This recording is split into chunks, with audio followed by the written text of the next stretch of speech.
Well, we're going to get started. Thank you all for coming on Friday night.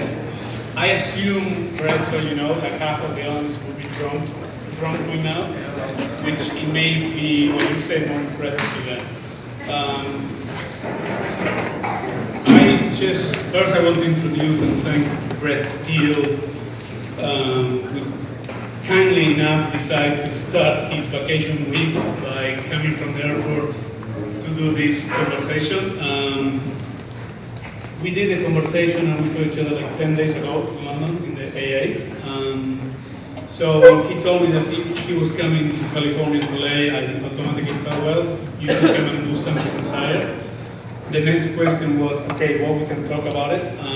Being a little bit selfish about it and in relation to my involvement with the other thesis, I thought that discuss the issue of thesis and the individual and the collective as a research project and alliances was an interesting topic to talk about it.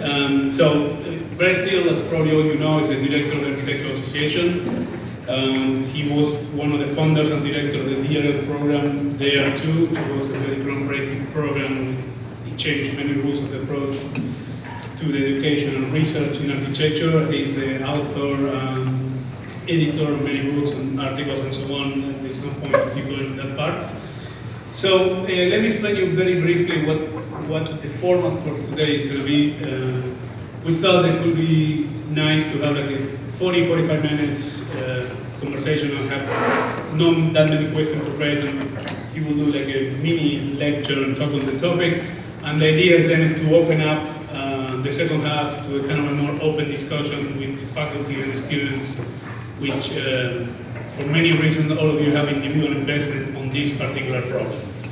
So the first question before you do your presentation is, I want to ask you, are you against or for thesis? I think we should do a vote first in the room. I come over, thank you first for the introduction. And I've written a short piece tonight, which I'll show through pictures on the topic of thesis design and architecture. I think coming from the AA, what I would say is I'm probably an agnostic on the topic. I'm a believer, but kind of a light believer. And I'll talk a bit about that, I think, during the evening. Okay? So, is that right? Thanks, Hernán, for the introduction. We were, at the end of the conversation last week in London, we were talking about doing something together, Hernán, and I said I would do it if I'm given a kind of topic that I can respond to. Hernán immediately threw out the idea of a thesis. The question of thesis design projects in architecture today, which on a beautiful Friday night in Los Angeles seemed deadly. So first of all, thank you all for coming in. I honestly thought it was going to be him, me, and a six-pack, and I would have been totally satisfied on the way to the beach. Well, your social life sucks.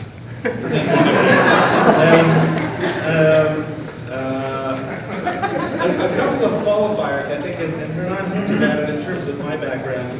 What makes me a bit of an agnostic around the topic of thesis design projects is that the school I come from doesn't have them, doesn't believe in them, and doesn't do them.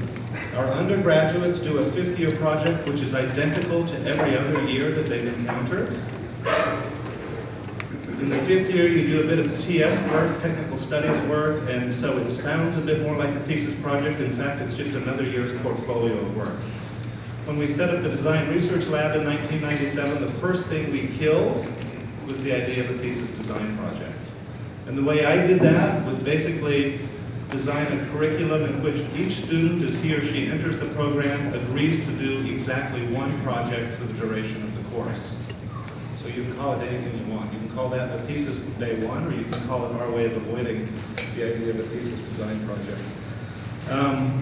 But I'm agnostic in the sense that I think it's fairly easy for all of us to look back and think of thesis design projects as having fundamentally shaped architectural culture as we know it. And what I've done is put together a few images for the beginning of the conversation, which will work through some of those examples. I've titled it the way it is, which is I like to open with three kind of provocations around the topic of a thesis project. I'll give you 5 propositions. a few corollaries, and then I think we'll just open up the discussion to what it means to think about the idea of a thesis project today in architectural culture. As I say at the bottom of that slide, my assumption for this, and it's something Hernán and I have discussed in various conversations over the years here and abroad, my assumption for this is that architects fundamentally make arguments, and that shouldn't be confused with the making of buildings. In fact, what they do is they put together all kinds of elaborate instructions that tell other people to go make buildings in various ways. They create memory structures of all kinds, including models, drawings, sketches, diagrams, which guide that work. But what they do fundamentally is they make arguments for the production, or sometimes even the occupation of space. So let me start with the three provocations, just to throw three statements out there, which will kind of guide how I organize some of the images in this talk. First of all, thesis projects were absolutely a Trojan horse for the delivery of the principles of modern architecture to architects, and I'm going to offer some examples of those. Thesis projects, after they have delivered modern architecture, interestingly become the vehicle for analyzing, criticizing, and in my view, fundamentally destroying modern architecture, which I think is a situation in which neither modern architecture nor the idea of thesis design projects have really survived. And finally, what we all would think of as a thesis design project is, I suspect, lingering on the verge of extinction.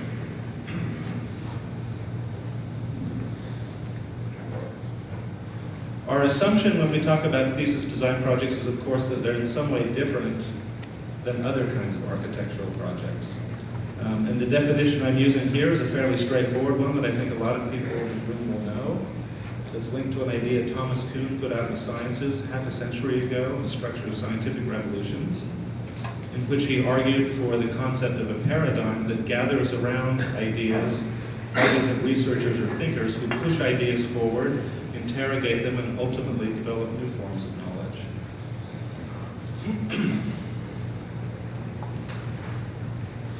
The other underlying assumption I'll make for some of the images I'm going to show is that some problems simply matter more than other problems at any one time in architecture or other forms of human knowledge. How it is we all come to agree about which problems matter more than others is really where the battles are fought in any discipline.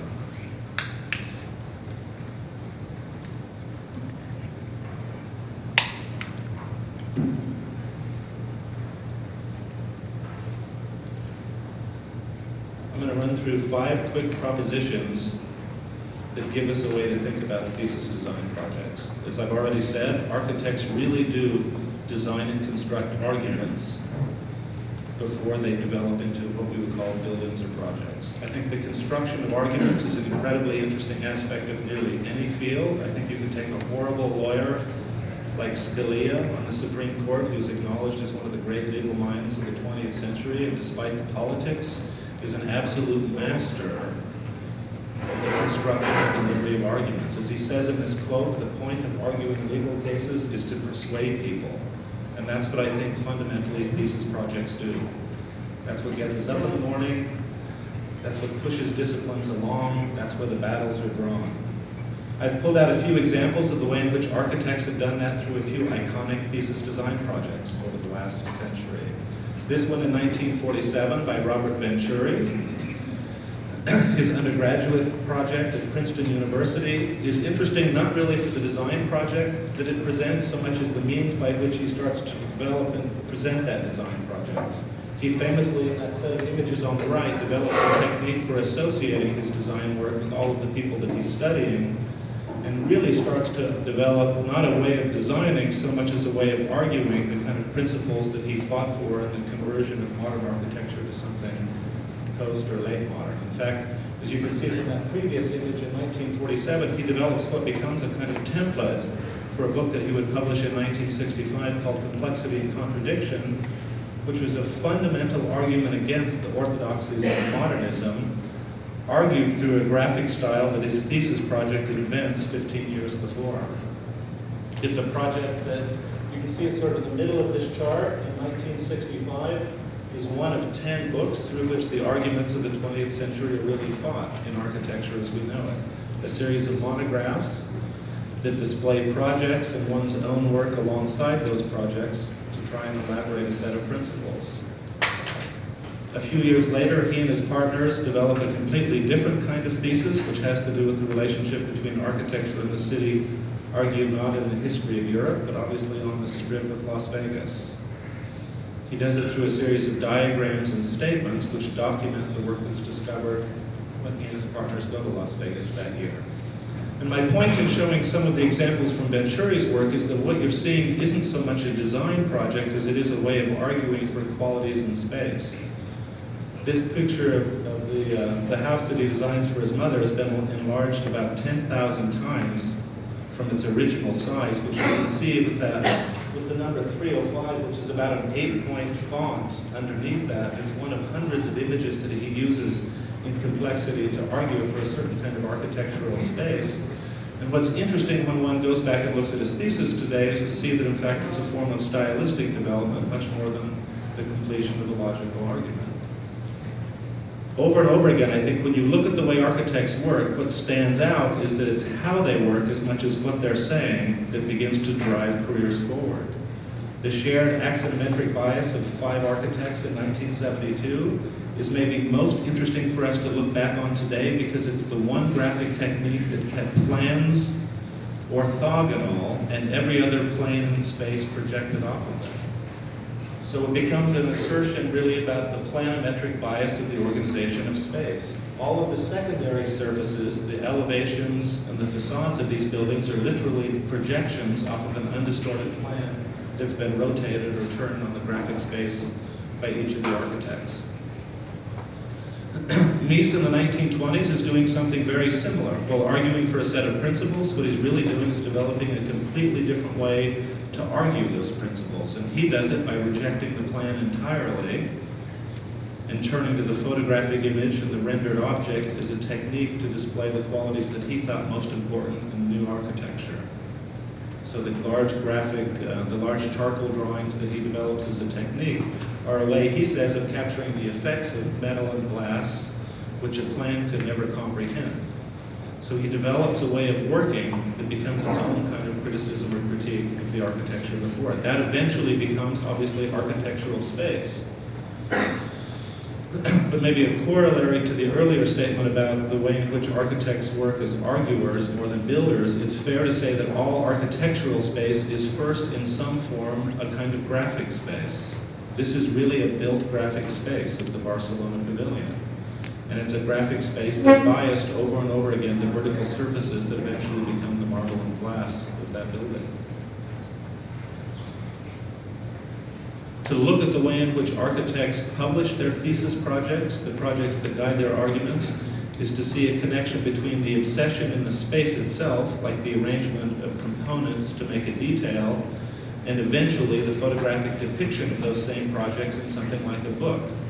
If you look at the image, the amazing thing about this 1946 first monograph of Mies is that he never shows us the complete object. He shows us a series of fragments, details, and as he says, the one moment in architecture that matters above all else, which is the corner, where he says over and over again he spends 80% of his work. The way he publishes the project becomes an extension of the project itself. It becomes literally a graphic design strategy for architectural thinking.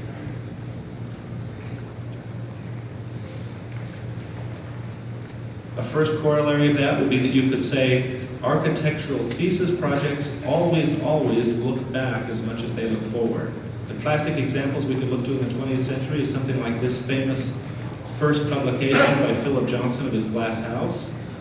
He gives us a plan on the left side, the side plan of the house, but that's the only rendering he ever provides of the actual house, and the rest of the article shows simply all of the projects that he says he's lifting the ideas for to try and create the house.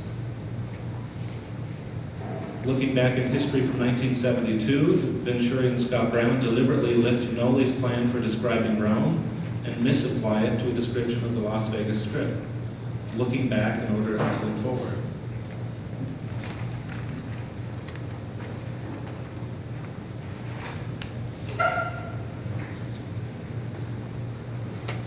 I think in thinking about the topic of a thesis project, the difficult thing is to try and decide what are the qualities that distinguish it from all of the other ordinary kind of projects around it. What are the qualities that make it the focus of an argument and other projects within an architect's career not? So the way Rem Koolhaas shows his thesis project from 1972, this is his 5th-year student project at the AA on the Voluntary Prisoners of Architecture, is to literally reproduce the book through which it's originally presented to the world. These are the pages of Delirious New York, showing voluntary prisoners in SML 20 years later. Just as he lifts from Super Studio famously for that project, Super Studio in turn, years before that, had simply lifted photographs of New York and used them as the actual material to try and create an argument for a future city that had yet to appear. I think the format of thesis projects are themselves a kind of interesting topic. I was looking through this original version of Rem's 5th-year project a couple of weeks ago for a show we're doing next year. This is it in its final form as presented to tutors at the AA in 1972. It looks like a kind of surveyor's report of building facilities down the hall. It's a little A4 wire-bound book, which is nothing but a series of short text statements and single images on each page. It's about 28 pages long. And that was the result of his 32 weeks at the AA in his 5th year. So I hinted at it earlier, but you could say, however much an architect argues for something, it's the style or the way in which they make that argument that ends up shaping the basis for a career that evolves out of them. Eisenman's decision to prepare a thesis project in 1963 at Cambridge with a typewriter really launches a way of working on architecture through the written word itself. In fact, he goes to an elaborate end to try and construct this manuscript with a manual typewriter in the summer of 1963 on an 11 by 11 piece of paper that wouldn't fit in most typewriters that required that they redesign the carriage for the machine. This is what we get. We're presented with, on the left, a series of graphic diagrams, on the right, words about those diagrams. Whatever's being said within it is one form of content, but more importantly, what we're seeing is the evolution of a way of thinking architecture through that format itself. The message really lies in the invention of this kind of a medium. This is the stage at which a thesis project in the 20th century history of architecture begins to analyze modern architecture itself. As he says, he's trying to uncover the formal principles of modern architecture and not the belief systems of the original architects. It's an incredibly elaborate sort of scheme. It's literally 2 different sized typewriters being used. There's a small typewriter used on the right side that Tony Bidler was writing the footnotes for the main text. And this writing machine is really the discovery in the thesis project. That's where the career takes off from. It's a square 11 by 11 inch black book reproduced a couple of years ago by Lars Mueller. The differences, we can say, in the ways in which architects think projects really does lie at some degree in the way they make those arguments. On the left, you see Peter Eisenman's planimetric bias for space in one of his early houses. The kind of relentless machine of tracing a plan over and over and over again to arrive at the final form, and compare it on the right with the way someone like Rem Koolhaas works. An architect who is absolutely comfortable with admitting that he has no capability of drawing at all. And what you see on the right is one night's work in one of the hotel rooms he stays in every night of the year, somewhere around the world, when he scribbles obsessively over the top of his design team's drawings that have been faxed to him in the hotel, which he then sends back for the next day's work in the office.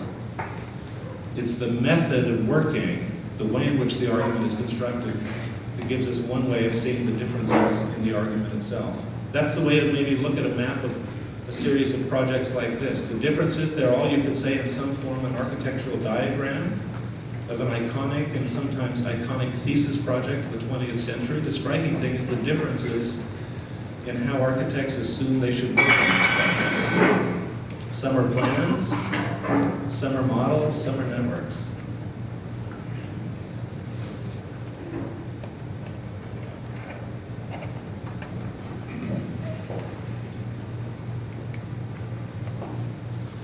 Thesis projects exist at some level as the basis for inventing an architectural personality. On the right, one of the most famous episodes in the 20th century of that, the year Philip Johnson opens his office in New York. And as he says, he has absolutely no idea what to do. And so the first thing he does is organize a retrospective of Mies van der Rohe's work to try and get some work, to try and work through a set of principles to embody the personality of his teacher.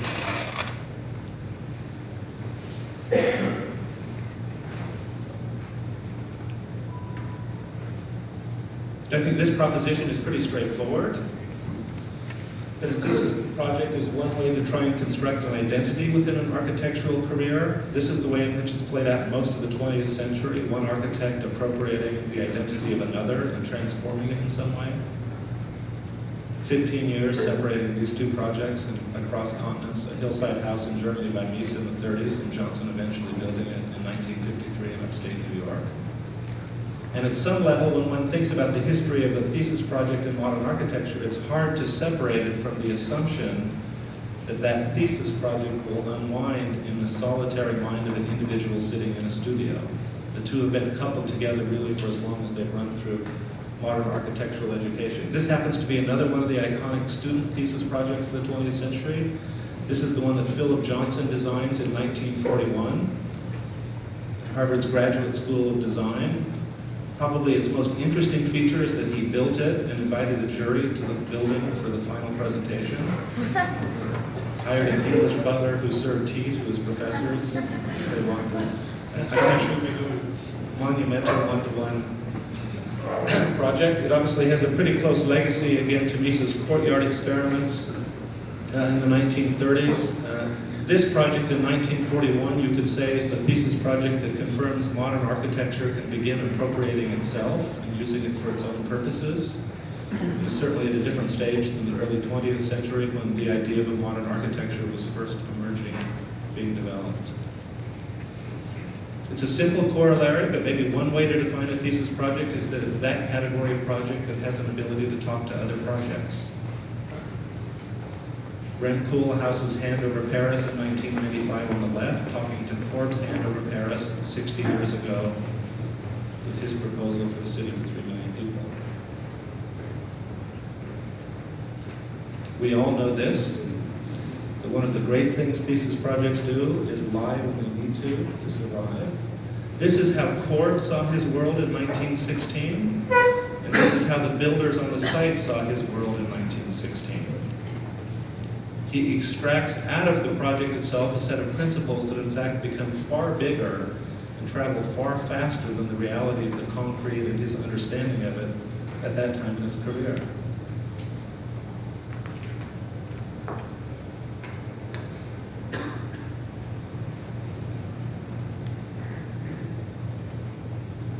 So one of the things you can think of a thesis project doing is really inventing whatever become the urgent problems of our time. I just want to put down 3 or 4 of the problems that I can think of that are getting worked on quite a lot back home in London. One of them is the idea of the prototype as a way of thinking and learning architecture today, and that the lived experience of building large-scale prototypes become their own kind of argument on their own without the choreography and media of more traditional or modern forms. So we've got lots of examples of these kind of things back in the school right now. In fact, I think they touch upon a fairly interesting kind of history of that activity within modern architecture and art itself, which I think has been suppressed through most of the written histories of modern architecture. I think there's been an instinctive will towards the making of large-scale pieces and the learning from them that's really driven architectural thinking and innovation for a very long time. In the upper left, Tatlin's famous example of building this tower but never actually really drawing it, but building large-scale replicas over and over to try and understand it. Below that, a young Frank Gehry instinctively grabs the cheapest material that he can in huge quantities and simply starts rebuilding his house every season to try and discover what would become his own body of work. On the right, the lower right, a person like Mies van Roo, I think, is a perfect example of a modern architect fundamentally wedded to the making of prototypes above all else as a way to discover architecture. You know, his famous obsession with one-to-one models and mock-ups to try and understand what the effects of living in a Mies house would be like. That house in the lower right corner is a one-to-one villa sitting inside a larger building, making one wonder about roofing details and that kind of thing. And I think if you leave architecture, if you look up in the upper right corner, someone like Robert Morris, and his interest in letting the felt tell him how to develop a theory of form in sculpture, there is embedded within modern culture and modern production of culture the idea that the project itself can become part of the design team. It can become the material through which we understand what an architecture needs to be. Another category today, and I'm sure it's going around here like it is in London, the, let's say, initial enthusiasm and now cautious optimism for collaborative models of design and thinking. One of the legacies I always look to is the legacy of rock and roll for both the success and failure of that model. And I think it's fair to say that solitary visionaries are probably the most sorely sought after figures in architecture today. And I think there's a long kind of correspondence between the solitary, isolated genius and the sort of collaborative, often very international ateliers that those sort of people gather around them. I think Orb's studio in Paris is a great example of that. Another very interesting problem today is this one, which are these kind of design studios which make the matrix look like an old-fashioned version of the 18th century. This is a design studio that I visited in Tokyo a couple of years ago where I wasn't allowed to take a picture like this, and so snuck it in under the code on the way out just to have evidence of this sort of thing. These are designers who, as they walk in the lobby of this building on the ground floor, wearing an RFID tag on their lapels, immediately signal to the mainframe, which is halfway up the building, that they've arrived, and by the time they sit down on the 53rd floor, that day's design project is loaded up on the machine for them to work on, because obviously the tag carries skill set information, it knows who can do what, how good they are at various projects, and feeds the projects automatically. As they step away from these machines, amazingly, the RFID tag tells the computer to save the file. They just get up and go to lunch and come back the next day. I think the commodification of global design platforms is an incredibly interesting problem in architecture today. We are going through the most astonishing wave of industrialization that a discipline like architecture has ever confronted. At the beginning of the 20th century, the idea of modern architecture evolved out of something like the industrialization of glass and steel, and that was it. That was the principle that Gropius used to say, let's invent a new kind of school to teach people in. We have today the industrialization of design systems themselves to confront. And I think out of that probably will also evolve a set of principles for thinking and learning architecture that will be as alien to all of us in a few years as they might have been a century ago to the people that started those. A familiar problem, another interesting familiar problem for thesis projects today, the problem of navigation. We live in a world with so much information, it isn't generating it or understanding the information as much as it is figuring out where we are within it, which becomes a kind of core design problem. Another interesting wave of industrialization, the industrialization of city building. It's not just that we build cities, that they serve as context for buildings, they are now the architectural project. 20 cities of 20 million people in China that are being built right now. If you come back to Europe or parts of North America, let's say the city building isn't as rampant, but I think the changes in the space of cities are probably just as astonishing. The overlaying of electronic infrastructures, which now have complete records of how all space is used and understood, I think opens up another incredibly interesting area of work for thesis projects in the near future. This is the last proposition.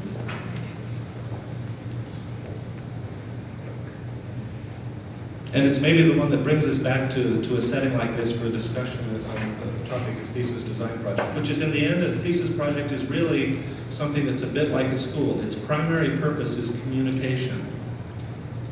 I've been teaching design studios long enough to have lived through this kind of a transformation. In the old days, like when I was a student, you made something that resembled a billboard to describe a project.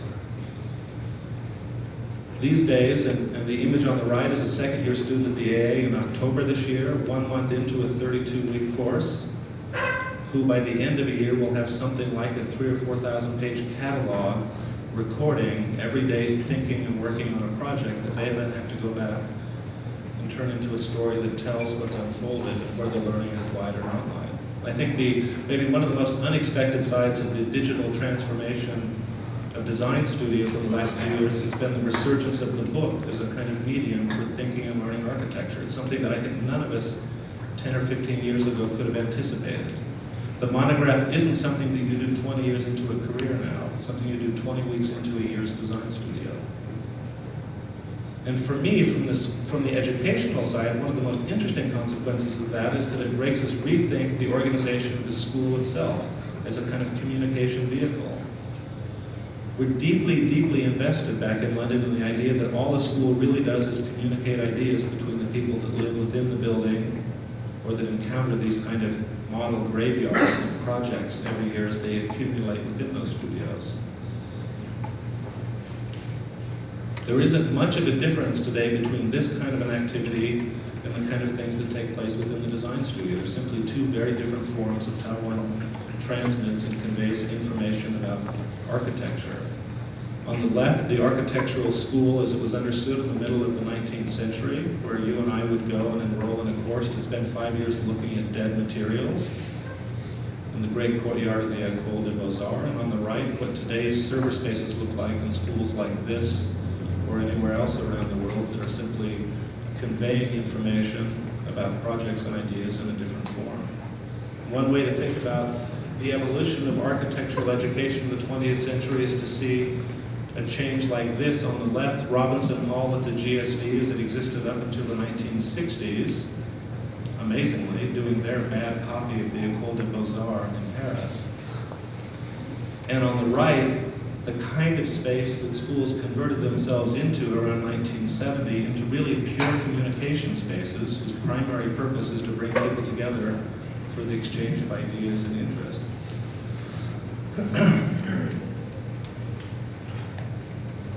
And maybe the final way to think about thesis project, I think for the purposes of a conversation tonight, would be to think of a thesis design project really as the basis for building audiences within architecture.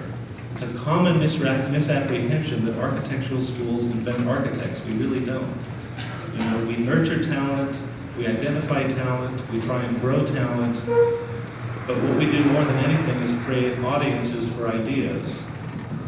And that, I think, is the one moment then where you could say a thesis design project becomes like an architectural school itself.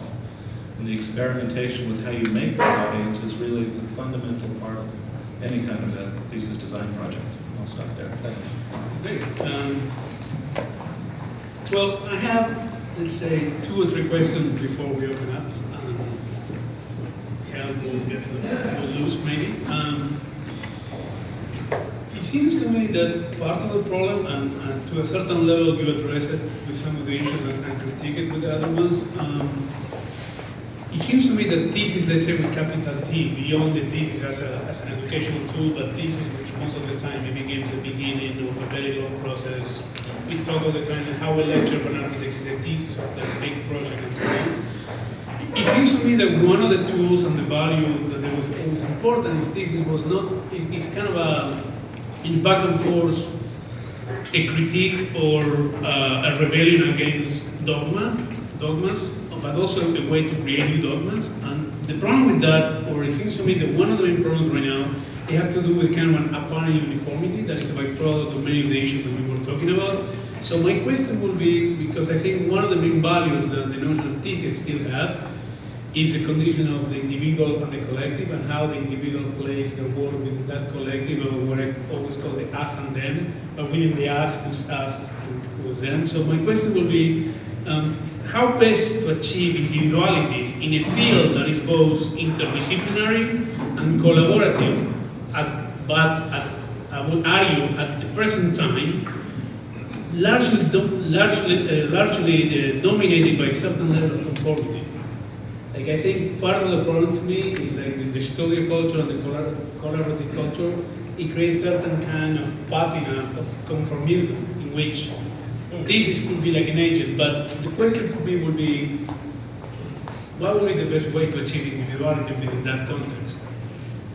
Because that for me is one of the challenging things. I mean, it's, at the end you collaborate, I mean, you work and the school nurtures a certain sense of individuality through studios, reviews, we assign value, this project is better and so on. But then when you go into the profession really operates in a much more collaborative level. The problem to me, for me, right now is this kind of sense of conformity and uniformity quality that is going on there. So, Yeah, a kind of flocking behavior, safety in numbers, maybe, conformity. I don't know. The collaborative model is talked about an awfully lot today, and I'll take some blame maybe for some of the enthusiasm that the collaborative models had the last few years. We worked very hard when we set up the DRL to try and justify the idea of a collaborative design culture within a studio in which, of the givens that we put in place, there were only 2 or 3 that we thought essential. One, that the students would never work in anything other than a team form. 2, that the teachers would never teach in anything but a team form. 3, work would never be assessed by an individual but by a group of people together, and on and on and on. And I think it was an interesting experiment, but looking back over 10 or 15 years, to me the most interesting thing is the way it's created certain individuals that have come out of that. And I think if you were to ask the question of how does one create individuals today in a discipline like architecture, and I think that's one of the great challenges we face, my sense is that that will be answered through that individual's experience in some kind of a team or group basis. Right? Whether it's working within a design team or in a flexible design system that allows them to enter in and out of it in various ways. But I do think, and that's why someone like John Lennon is interesting to me, he becomes the figure we know in part through the experience he has over 10 years as one of 4 guys. And everybody's got their favorite Beatle. I mean, and nobody wants to be Ringo, we know. I mean, every group has its disaster, within it. But I do find it an interesting mode for having created some remarkable individuals who had to get to that stage through the confrontation of a kind of group experience. Like that's what rock and roll bands did once, long ago, And they never seem to last very long. Archigram is an example within architecture of something very similar, where it creates 1 or 2 iconic individuals out of it, but in fact it starts in its early years through 4 people working on fairly equal terms. And I think, there's a number within architecture, people we could look to, whether it's Team 4 and Richard Rogers and Norman Foster together originally, or maybe the reverse model would be Gropius only joining the collaborative after the singular experience in the first part of his career.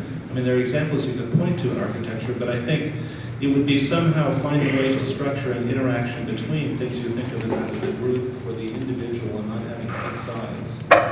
I think typically the argument is around sort of which is better of the two, and I think it's probably more interesting just to imagine how one can move between the 2 extremes. But that would be I would say one instrumental part. The other one I was referring to is the idea of that in disciplinary architecture, you never have an individual project, like your project is always some kind of a dialogue with, you mentioned historical reference, but also with some colleagues that have a common certain, which somebody will say kind of in a critical way, but somebody will call alliances or allegiances or something like that. But the other way to see it, which for me, one of the fundamental problems that emerged in the last 15 or 20 years or so, is the rising notion of expertise, which there was an interesting article in Newsweek a couple of weeks ago. I think we talked about it. We were talking about the death of expertise, and at the day after, or the weeks after the economic meltdown, and how they were Milton Friedman, those guys were criticized by people like Coleman White saying that the problem with economists is they don't understand the business of life. So there is a problem of expertise that it creates certain kind of isolation, but one could argue that actually an architect is never an expert. Nevertheless, the field in the last 15 years has developed a tendency to that appetite for expertise. I think personally think that's a point that almost we came to the conclusion that actually does not really work. Yeah, I'm not even sure it developed forms of expertise as much as it developed discourses around expertise or expectations for what expertise could accomplish. I think it's hard to point to examples of architects being any more expert at things today than they might have been 10 years ago. I think one of the surprising things that's emerged in contemporary architectural culture are forms of expertise that sit outside design worlds. I think when one looks at a practice like Norman Foster's, for example, which sold a minority interest in the shares of the company for £500 million 2 years ago, I think the thing you could conclude is that that value isn't linked to design thinking. Like, they're good designers, let's give them the credit for that. But I think the fact is they're actually experts of other things. In fact, they're such experts at certain other things, like the putting together of commercial projects in European and other capitals, that in fact they're worth a great deal more than we would tend to think of them as architects being worth. They've developed forms of expertise that sit alongside and sometimes don't even really compete with the kinds of architectural thinking that the office is well known for. I think that's an interesting kind of development in the field, and in fact it's one that I think most architects haven't found a way yet to really come to terms with. And the last one I have, and then the microphone should open up, it was part of this argument, or I would say the most recent, or the last 20, 30 years notion of thesis was also heavily attached to the model of the critical project. The idea of the critical project, which also has been becoming something that has been questioned big time, especially in the last few years. But I think we are going back to some kind of different form of criticality, which is not that idea of the critical project anymore. But I think, do you think that this is a time to rebuild a sense of, I don't want to use the word new criticality because I hate that notion of new, but to reshape what a critical project should be, or the notion that thesis have a chance to re-emerge as a different format is to rethink that problem. I'm trying to think of the example we could look to. As for a critical project, let's say at the thesis level would be Eisenman's thesis, 1963. His understanding of modern architecture at a point in which it can now be laid open to a form of analysis that has never been brought to bear on it. And in that sense, as he says, and he does it in the opening paragraphs of the dissertation, I can make a critical analysis of the biases within architecture without looking to its history, to separate a historical project from a critical project. I think the thing about a critical project is that it tends to look backwards. And I think that would be what the debate would want to be around today. The balance between looking forward to something that you would think of more as a visionary project, which is what I personally would hope for today, because I think that's what the world needs more than anything. Some kind of a vision for where architecture or the world as we know it might go with the kind of realities that we all now confront. And a recognition that the critical project did in fact do some interesting work on architecture itself at various points. I think Eisenman's thesis is an interesting one. And for me, it's the sort of third stage of that story I told at the beginning of my presentation. If you take a project like Maison Domino in the early 20th century, that thesis project really is one of the vehicles for inventing modern architecture. The principles of modern architecture are literally delivered through a project form for all other architects to understand because of the communication of that form. In the 1940s, in 1941, when Johnson does a thesis project, he appropriates Mises modernism, turns it into a thesis project, and makes modernism a kind of field for appropriation and manipulation, I think. Eisenman in 61, let's say, starts to critique it. I would say Grem's project in 72, his thesis project, utterly destroys the modern architectural project and turns to the model of the city as its replacement. And those four thesis projects, I think at some level run the sort of lifespan of modern architecture as we understand it. The most interesting thing to me that is that, in a way, a student thesis project becomes one of the dominant moments for that stage, for that form of evolution of modern architecture. I think at a certain level, a thesis project really is a 20th century architectural form.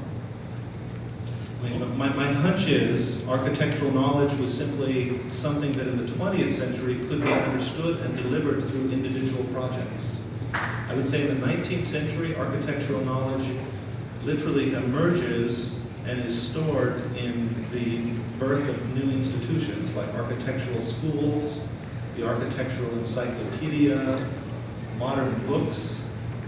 So it's the institutionalization, 19th century, 20th century, the project. 21st century, for me, I'm not sure it's going to be about singular projects anymore.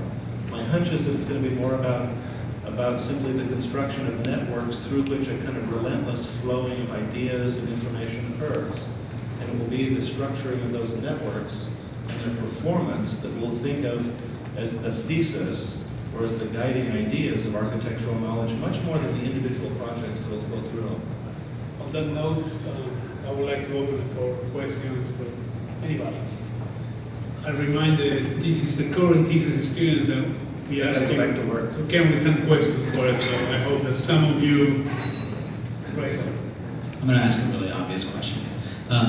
Knowing that the director of a school that eliminated thesis was coming, I think we were expecting to have to make all the arguments that you just made for thesis.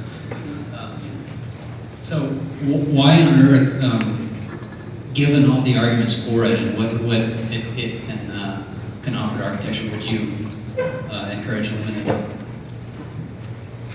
Just to experiment with something else. I think it's worked for us for 30 years. It wasn't so much that we eliminated the idea of a thesis project. In 1972, the A eliminated the idea of an architectural curriculum. And what we replaced it with was this thing at the undergraduate school, what we call the unit system, in which each October, a group of tutors stand up and pitch an idea for a studio. If they attract students, that studio runs for the year. At the end of that year, when a student puts a portfolio on the table, he and she has the work assessed, and if the work is successful, if it's passed, you simply enter it next year, and that's it. And that's what I mean by it. They're not really being a thesis in the form that you would think of it with, for example, with my experience teaching in American schools, where it's it's meant to be deliberately a slightly different category of work than a normal kind of studio experience. For us, it's just, it's a system that we've worked with for many years that really flattens the difference between any one year. And for those of us that have gone through it, I think one of the most interesting things is that you can look back and what you might call the thesis year will often be something other than that final year, which is, it's just a bit like life. Sometimes it's the first project in a career, like the show we're organizing right now for next year is called First Works. We're bringing together 15 architects from around the world showing only their first works. And for many of them, those first works were actually key to careers that they've unwound for the last 30 or 40 years, but for a lot of them, they were real duds.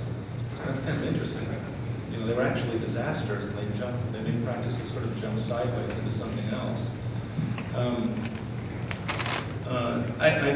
I do have a lingering kind of belief in the concept of a thesis. Absolutely, I had a terrible experience of one once, but I do think that the one thing I always say when I go to thesis reviews, the one thing I always ask the tutors about at thesis reviews is, what's the work that's taking place outside the studio? Like, that to me is the one interesting potential for a thesis, which is to ground it then in a body of theory, technique, tools, media, which might sit alongside and parallel to the actual studio itself, which I think is interesting just for the way it mixes up the different forms of knowledge that you think of as the project. That you do these kind of preparatory seminars or courses before a thesis, I think are really essential to it as a kind of model. What else? What are the thesis? Some of the thesis students. How's the work going? How's the thesis?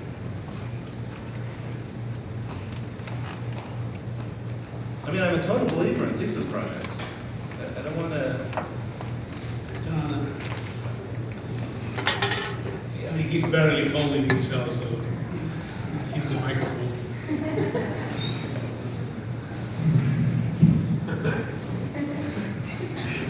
I think you guys got it completely backwards. and it's actually a kind of the elders' view of what the younger people should do. And I think you're confusing something about learning and an initiative in learning which is much more open. You're looking back on it and drawing a whole series of conclusions which are easier to draw selectively, having looked at a career 50 years after a thesis rolls out. And it would have been interesting if you'd said what you said today in 1961. That would have counted, because that would illustrate you had a very unusual capacity to anticipate what's coming. I was thinking whether what is valuable about the thesis is if you say to a student, tell me something I don't know. Tell me something I don't know. Whatever critical means or whatever it means to open up a venue which is not yet understood. Or whether what you ought to say is, tell yourself something you don't know, which is actually quite different. Because it reminded me, I was trying to think of an example. This is a lousy example. It's the only one I can think of. I remember a few years ago, Isasaki came in a little museum and did a show, did an opening show, and he couldn't make it to the opening. He called me up and he said, "Moss, if you walk through, if you needed a docent, will you be my docent?" and so I, being friendly, so I said, "Okay, I'll try to do that." And I remember that Gunma Museum, which has a twisted cube. That's all. It's essentially an orthogonal piece made of aluminum panels that are split levels. And one corner was rotated. And Sterling had done it in a competition. A number of people had done it. And I remember the discussion around, I'm walking around and people following me around. Why is he doing that? Everybody knows it's been done. We've seen it, we understand it, please do something else. And I remember trying to answer that and thinking, but he hasn't done it. And he hasn't understood it. And he hasn't gone through the process of trying to sort out what the meanings are, which probably seem either incredibly simple now or superficial. So there's something on the learning side which has nothing to do with the way you evaluate results 60 years looking back. Because you're looking, in a way, we're looking for initiatives if we can share in the discussion and add to the discussion. And the ferment of a thesis is great. And you get it here from time to time, and actually no Robinson Hall. And although not the Beaux-Arts. And some of those actually were extremely powerful. Also the numbers of students, by the way. In my class, there were 8 people. 8 people. And now it's 60, 70 people. But I do think that the student perspective is different. I think this is the point of all of this, is different and has to be cultivated as an initiative, not necessarily whether in 40 years it will look historic, because there are a lot of theses you left out, actually, and to show 3 or 4 as prototypes, I think maybe to miss the point. I think at the end I would say, don't show me something I don't know, but show yourself something you don't know. And that's what a thesis is. So in that sense, we're doing really well. I mean, if it's about them to do something that they don't know, we're doing extremely well. No, but I'm not joking. I mean, I'm saying that as a serious problem, I think the ambition of that is what drives the arguments of some of the students. And I think to an extent, I agree with what you just said, but at the same time, I think also there's what I would like to think, well, what I would call it, like, I think there's also some kind of responsibility to the discipline at large, that certain things need to be tested, that it cannot be only based on the unknown territory. Well, what ultimately you would probably have to decide is that, I think I'm arguing for a certain kind of personal selfishness, yes, narcissism, and then there ultimately will be some sort of collective judgment which will either ratify or it won't, whether that individual selfishness resonates with another body of selfishness, as opposed to the selfishness of the school or the instructor who wants a certain context or a certain kind of work to be produced for reasons of performance of whatever it is. And maybe SCI-Arc is less interested in the performance quotient from an extroverted point of view and more interested in it from an introverted point of view. It also has a lot to do with the way faculty members and advisors work with students. Because if you pick an advisor who you like and who you study with and who simply you do what they do, or they like what you do because it looks like what they do, you know, This is probably a recipe for not looking in an introverted way and discovering something which actually ought to separate you in a critical, intellectual way from people who preceded you. In other words, get rid of the advisor in the end, make the advisor less relevant, which wouldn't be the GSD model for sure. Yeah. Not to ratify the advisor, but to crucify the advisor. You know? Yeah. Not everybody will do that. Not everybody can do that. And ultimately, you might have 60 or 70, and you might look at 2 or 3. But that's the game. Yeah, absolutely. I mean, one of the words I use instead of selfishness sometimes is just urgency. I mean, the idea that a thesis should have a kind of urgency to it that will be, the urgency alone will be the thing that attracts the attention of peers, colleagues, teachers, critics, the oppositional side. I mean, everything. And I think that's what we're all looking for today, are topics. I mean, to look around the world and say, really, what is the urgent stuff today? I mean, I was very uncomfortable when I was around schools with the job role was described as a kind of thesis advisor. And for me, advisors are like what you get for tax problems, or you don't get an advisor to come up with an urgent problem. I mean, if you can't manufacture urgency on your own, that is the problem. I think you probably what would be healthiest, I think, it doesn't always happen here, maybe it rarely happens, is to find an advisor who operates as an adversary. Yeah. And you tolerate each other as oppositions or as enemies, but in a Absolutely. semi-congenial way. Yeah, a little bit. I mean, if you look at Bob Venturi's thing, it's interesting the way you talk about it now, but it was pilloried, an anachronism, an anomaly, and it had a lot to do with this. He substantiated that. Without that guy, and in terms of people who don't know the history, and I don't think at this point he's a well-known figure, but he was a teacher of history. And always looked askance, and you have to have people like that at all of the arguments of modernism. Whether the Steele guys or the constructivist guys or the futurist guys or the Athens Charter guys or whoever it was, he was arguing for something which in an intellectual way was probably less of an allegiance and more sophisticated. And he made a home for people who then wanted to come and study and move in a very different way. You know, so again, I think you have to cultivate those people in the park. Coy Howard's a guy like that. Yeah. Absolutely a guy like that. And in some ways becomes more relevant.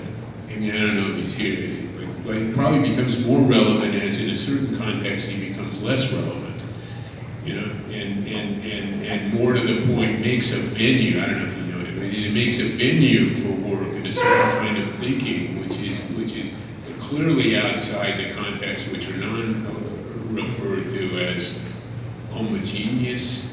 You know, he finds a way to do that and makes people comfortable in posing different arguments. I mean, you need people like that, critical people. I mean, it's kind of a coincidence, the projects I ended up showing tonight, but I think one of the things that's interesting about, let's say the last three, the Johnson, the Venturi, and the Koolhaas example, is that they all were deeply historical in their formation. In that sense, they were, I guess, critical projects in the sense that Hernán asked earlier, in that they were reflecting back on history in various ways. And I think that, to me, is an interesting problem today. I mean, in a world so absorbed with technology, which, let's say, displaced architectural history fundamentally 10, 15 years ago. You know, the arrival of a kind of computational system, digital studio, suddenly everybody started talking technology, collaboration, software, teams, and history fell off a cliff. And I think one of the ironies of that is that architectural culture was dominated for a decade or longer through a kind of postmodernism in which the engine of architectural thinking was history, and we all woke up one year in the middle of the 90s and it all became technology. And I think it would be interesting to try and link those two. It doesn't have to be. No, exactly. There's certainly arguments to be made that the means to CNC, to vacuum form, to 3D print, to draw, and all, those are means, the tools. And what's happened in a lot of ways is that the the tools and the means have become synonymous with the objectives. And I don't know, I think that leads you right into a cul-de-sac, because whatever the humanity is of broader conceptual arguments in architecture, a lot of this fastidiousness, fascination, emphasis on the means alone, that the means will give it to you, and exhausting the capacity of the means gives it to you. And it only gives you back what you put in. And it leaves out almost everything in a life experience which is relevant. And if it doesn't find a way to accommodate that subject matter, it's gone. There are certainly other idioms or ideologies or allegiances that are part of the history you were talking about in the last 100 years. So it's not only a computational, a digital representational problem. I mean, before Philip was screwing around at Harvard, he was writing a book with Mr. Hitchcock, which said, look at the back of the book and flip through the back of the book, and you want to be a modern architect, make this roof, make this column, make this color, make this graphic, make this window. Want to do that? You got it. Do it. And here's a rule system. So what I think is we always find is sort of the fragility of initiatives, which are very quickly, and schools are the culprit. There's an argument for no schools. But if schools didn't do it, then some consultant would do it. In other words, what's experimental and fragile very soon becomes a method, a system, a pattern, an argument, and then you hand it to somebody as if that's the reality. You say, this is the reality. Do this, learn this, replicate this. And I think that's been much of the history of education in the 20th century. And the digital material is just the latest manifestation of that. And I think our job is to try to break that down. Use the tools, understand the tools, incorporate the tools, but broaden the capacity of the tools, deal with subject matter that originates outside the tools. And you can do that, then you can have both. I mean, another way to do it would be to think of that revolution, and it's undoubtedly been that, the electronification of the architect's studio, which is still a relatively recent phenomenon, and some of us have lived through it over not such a long period. I mean, that all sort of swept in and is accomplished now, let's say, to the point that for the first time ever, design cultures within architecture are totally dominated by a small handful of identical platforms, which is just a phenomenal thing to happen in such a short period of time. That said, I think you can, within architecture, look out to other disciplines that have been through that kind of a transformation long before us. And if you look to the electronification of music, the electric instrumentality of music in the middle 20th century, the arrival of ambient sound through the total electronic reconfiguration of the recording studio. In fact, every time that happens, it liberates forms of thinking and production. New forms of music are invented, as and Stephen Reich and these kind of people write. I think that capacity is still within architecture. We might not be there yet, because those kind of systems are being used to duplicate former models or historical ways of thinking and working. But I'm still fairly optimistic that that sort of thing will arrive out of it. But I think the striking thing for me still is that it's been such a fast process, and the sort of pedagogical assumptions about how schools organize themselves that made sense throughout the 20th century no longer really work. With design systems, in fact, that are designed from the ground up to be used by groups of people and not individuals, fundamentally. I mean, any decent software modeling application, as you all know, is something meant to be used, and it's been designed for that purpose with a great deal of money and thinking over many years for a group of people to use simultaneously, which is just a phenomenal fact of their design. We can take them back and use them the way we do sometimes late at night, sitting at home on our own, as if it's an individual pencil or piece of paper, but that's just a fundamental misuse of the technology. And I think the realignment of architectural teaching and learning to acknowledge those kind of realities will probably be the basis for inventing entirely new forms of teaching and thinking architecture. I think it'll be a great period. I do think we're sort of on that cusp in an interesting way. Other questions? Well, I guess I was just passing the mic. You got the microphone, so go for it. So I use it. I mean, I think, you spoke about the urgency, which is, it sort of suggests, kind of relevance of topics. And I'm totally with you on the discussion of thesis and whether we should have a thesis or not. And it's definitely an interesting topic, being one of the thesis preadvisor and confronting the kind of anxiety that never really seems to go down, but it actually increases in terms of what you should do, what you shouldn't do, what's relevant today, what you think you can own, and what you think is actually a collective topic.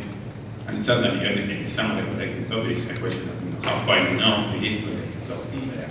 And I don't know, how do you, even if I don't agree with the idea of thesis, or there is something out there which you see is interesting in the kind of pedagogy of the day-to-day activity, which is the capacity of knowing how far it's out there, how far it's been already done, how, the kind of extent of history, and to the extent of, history repeats itself, even, through the advent of new technology, techniques, tools, I could never think that after I thought the idea of process was totally out of the window, in the 90s, being part of it in Colombia and so on, then you get the next generation of, scripting and so on, and then, we're back into it. And, obviously it's a different topic, it's much more interesting, but there's something to it, which maybe we don't call it thesis, but even urgency. How do you select what, who decides, and how do you actually decide what seems to be urgent, where you still have the individual that brings up a problem that maybe it's not quite urgent, it's not quite contemporary, and makes it not quite trendy, and, produce a kind of new trend, a new urgency, and then, kind of irrigates, escalate, and provoke a kind of friction that is still necessary in any design culture.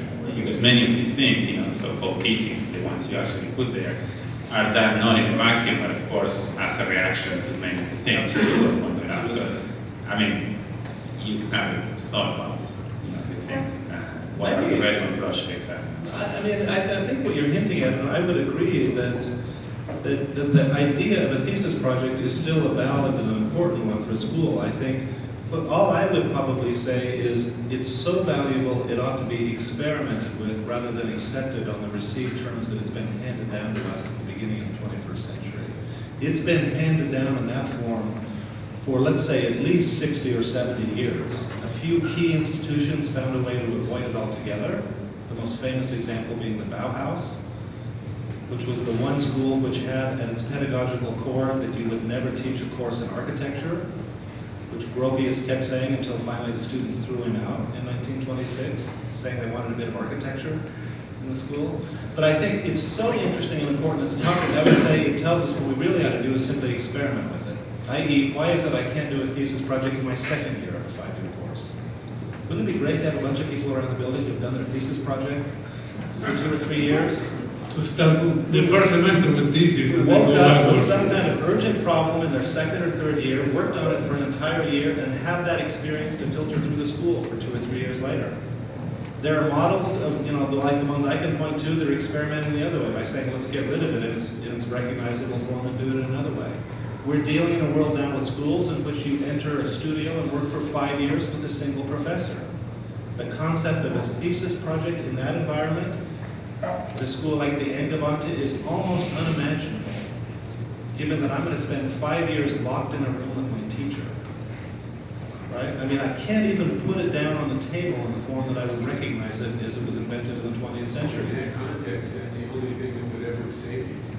Exactly. To withdraw. Exactly. The premise of the thesis really is that if you sit here for 3 years and you're handed strategies, tactics, history, information of various kinds, now you're handed back. So you don't belong to that teacher anymore, but what happened in the last semester or the last year, you get something back. And the presumption is that you get something back which is not synonymous with what you were given. I think you have to be very careful. Maybe this I have to think about this, whether this sounds too conservative or not. But this, you're so 90s and you're so 80s and you're so this and you're so that, which is a terrible kind of, this is an advertising guy's argument. But if you're so 90s, you're not buying what he's selling in the next decade. And if Ben Hurley believed that, I mean, a lot of the criticism of Ben Hurley was that he was an anachronism.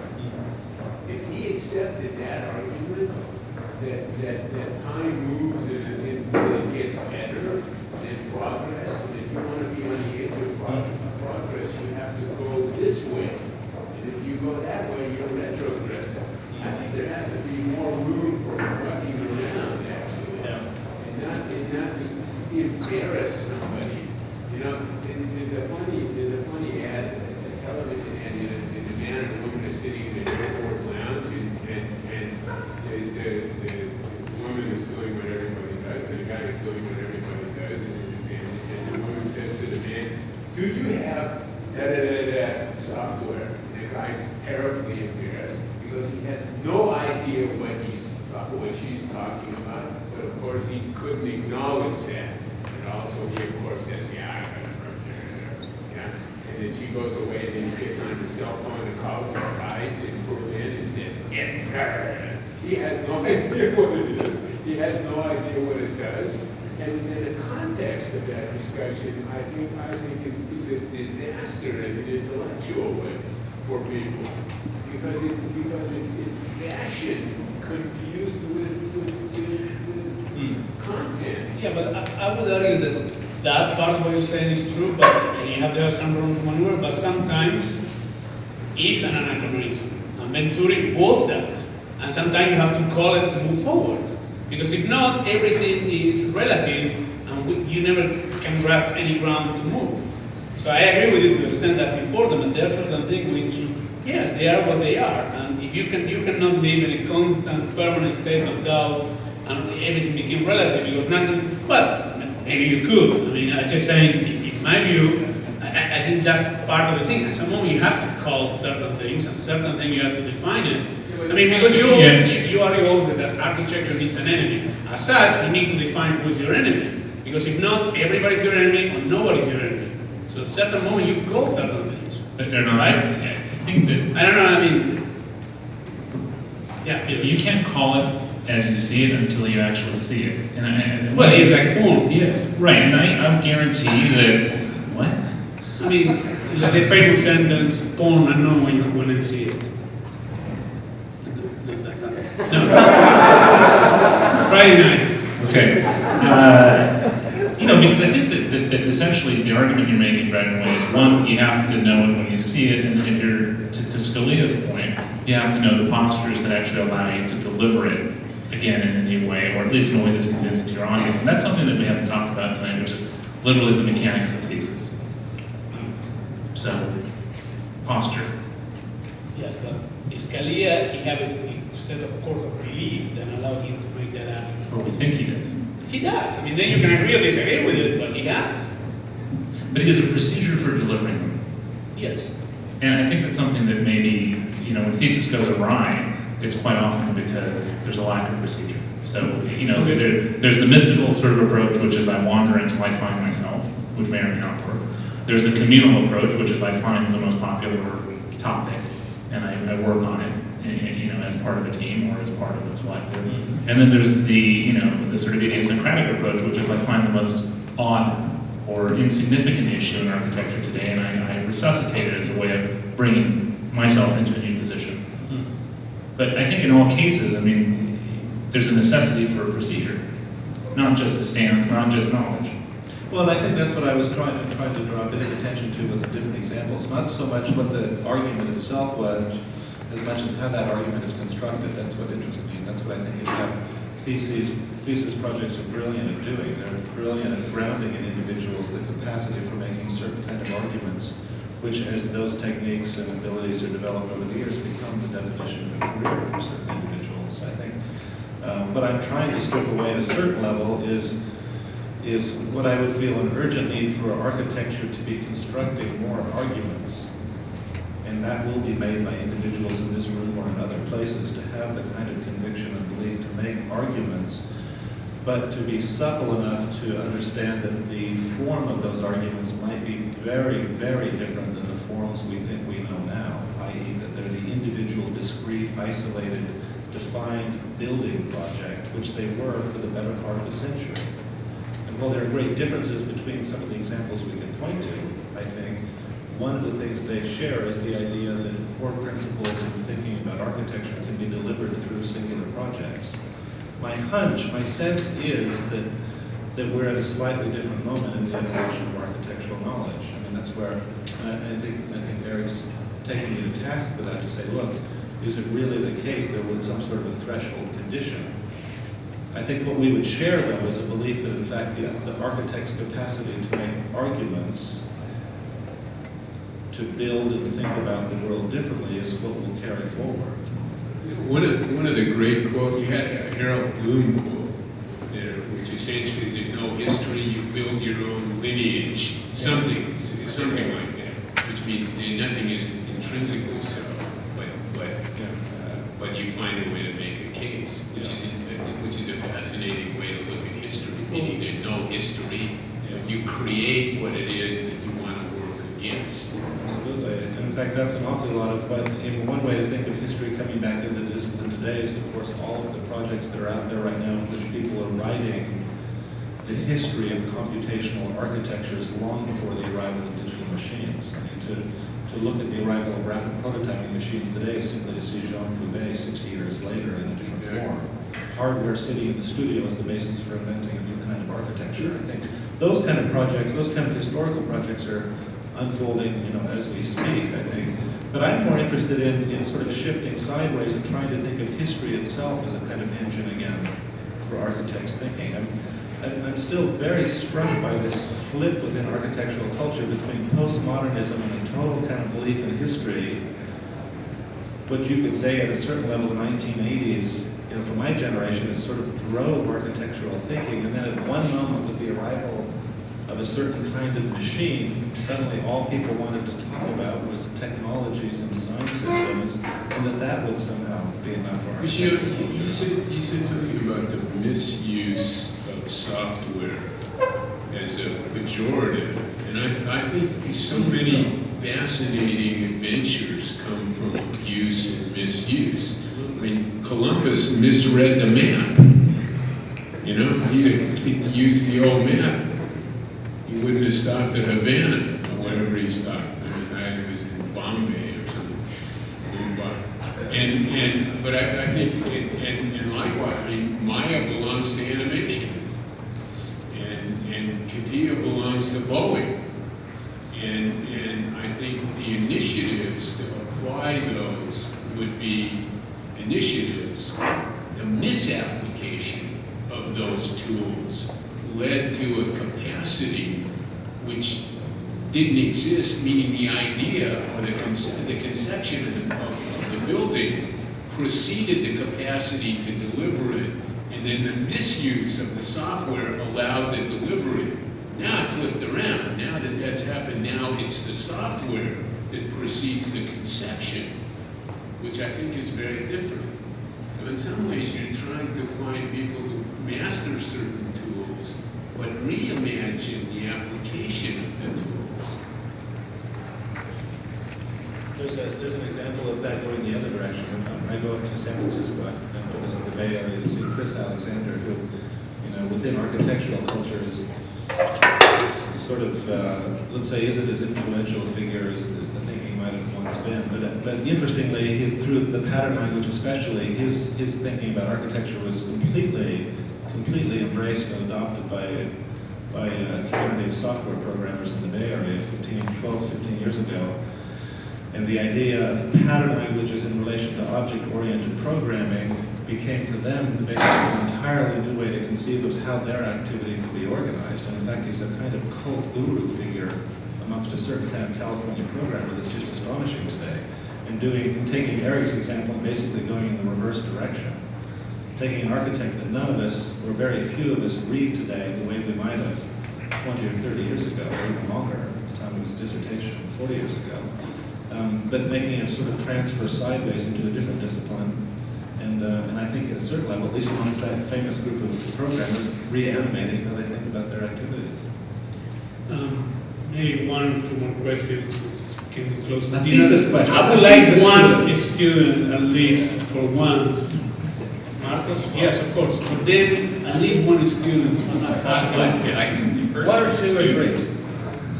One of the more really fascinating set of claims that you put out there, I don't think we will evolve. I was just trying to get a Friday conversation going. I really thought it was going to be us. Which is fabulous. And one of the things that we haven't really talked about too much is the effect of peace on an institution and what it might do. And your example of the Beaux-Arts, which was of course famously incapable of even kind of digesting modernism for a good 30 years until it was killed off, you know. And you know, one of the maybe lingering fantasies that people might have about Thesis is that it does not merely ratify institutional priorities, you know, for example, patience or, you know, self-awareness or even expertise, but rather that it can produce a moment of indigestion at the very moment when the student is on the way out, as it were.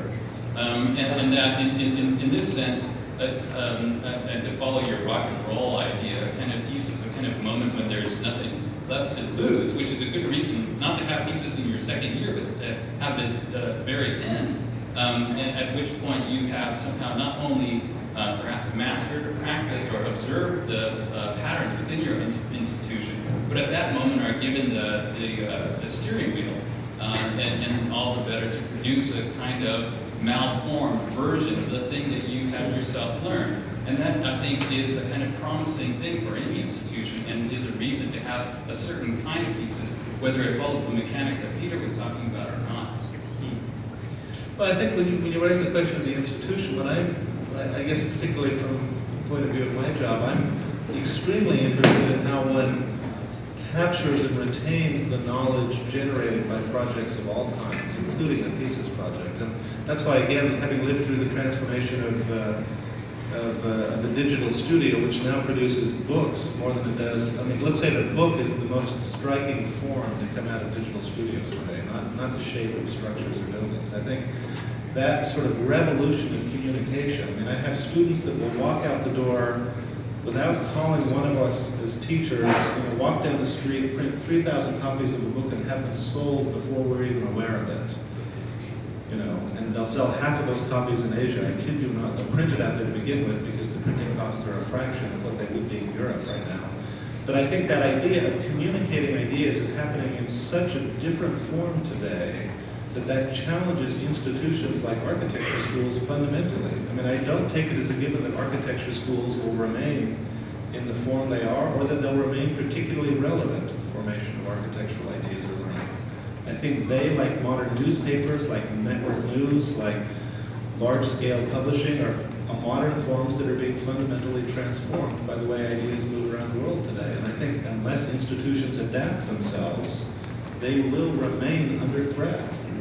And I think one of the ways they can adapt themselves is to convert their structures into ways of operating that emphasize primarily the retention and then distribution of knowledge, which for us happens in sometimes very old-fashioned ways, like literally lining shelves with Thesis projects now, because they can simply be reproduced from the moment they're produced, put on the shelf, and next year's students, when they arrive, see all of last year's examples. I find that an amazingly interesting change. In a strange way, it's a kind of return to the goal. It's just instead of looking at rocks, you're looking at a slightly different medium than carved marble. But I think it does require a kind of suppleness that schools should demand of themselves to make an adaptation. If they don't, I think they'll remain under siege by all of these other kind of structures that are emerging today. There's an entirely new kind of school that travels around the world today that exists in the form of things like the Urban Age Congresses, that are systematically going around capital cities, gathering together city governments, architects, designers, planners, politicians, and holding a series of the most interesting events in architecture right now, that have nothing to do with schools and their existing structure at all, but have taken the model of what a school always is as a kind of convener of audiences and people, and simply adopted it to a completely different model of organization. I find that amazingly interesting as an example of how schools are sort of under threat, I think, by these kind of changes. One more? Sure. Okay, student, last one. He only was Thesis second student. student. Yeah, good. We have one Thesis student. I'll make it short. I think your first argument was the thesis, architect makes argument, not buildings. But I think it's kind of irony that the most thesis producing schools actually try to make you build buildings. This is really kind of a double-edged sword. I think I blame the sort of the kind of context and the sort of the rule base that the most of the school try to apply to students, and this is kind of the sort of the default. You know, this is the formula, and that's what's going to come out. And Yeah. so I would argue that is there any type of kind of thesis or paradigm that really would focus on the argument itself, but not on the product or perhaps the building that it just comes out? Well, I would think, I mean, I just wouldn't want to see them as separate worlds. I think buildings are arguments too. I think, in fact, they prove to be a remarkably sustainable form of knowledge for making arguments for a few thousand years. I mean, in fact, they've made some of the most famous arguments in human history as knowledge goes. But I think that the implicit equating of a building and an argument, or building and knowledge, is the thing to be broken. I think not all buildings are an argument. We know that. Some people say not all buildings are architecture. That's just a sliding scale for where you are from Ventura to someone else. You know. But I think that it's the construction of arguments that do matter more than anything. I think, in my understanding of what architecture needs to do in the world. I just think that a thesis project can still be a means for delivering some kind of an argument, and if you can't deliver the argument, it's a fail. You know, I don't think it's terribly complicated. You know, that should be the one task of a good thesis project, to make a coherent argument. It can be disagreed with. You know, if it's good enough, in fact, it will be clear enough in its terms, it'll be either easy to either agree or disagree, but I think that's what it's got to do first and foremost. I think the equation of thesis with buildings is simply that 20th century model, to go back to it one last time. That 20th century project, which was the professionalization of architecture, is done. And I don't mean done like it's over, I mean it's done like all of the architectural world is now a profession. I have a database in London of 7,000 schools that deliver students around the world in a professional setting to enter the profession of architecture. That wasn't the case a century ago. Professional associations emerged in the 1850s and 60s in places like London, the Royal Institute of British Architects, which begin the process of professionalizing the discipline. But that takes a very long time. It was only in the middle of the 20th century that the last states in the United States entered into accreditation agreements that would demand professionals for the building of buildings. That project, though, is done, and I think one of the challenges for schools is that now that all schools deliver professionals, good schools have got to do something else. And for me, what that other activity will become, now that architecture is a field dominated by supergiants, I mean, there are offices now that employ upwards of 20 to 22,000 people, in dozens of offices around the world. Now that that kind of a structure is in place, in fact, what schools like this have to become are refuges from that kind of activity. Not just because of the last few months, you know, because there's a lot of homeless architects that need things to think about at night, but because the next stage in architectural knowledge will have to do with returning to forms of public discussion and debate. It's going to be an absolute demand. And I think that's one of the great forces that will change schools today.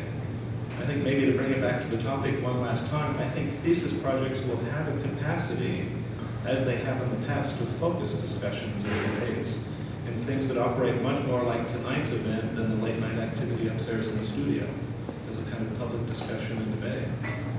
I think that's probably what the 21st century for architectural schools will be about. If they don't become that, some other sorts of institutions will take that task on, and architects will be more and more boxed into the delivery of professional services. Fred, thank you very much.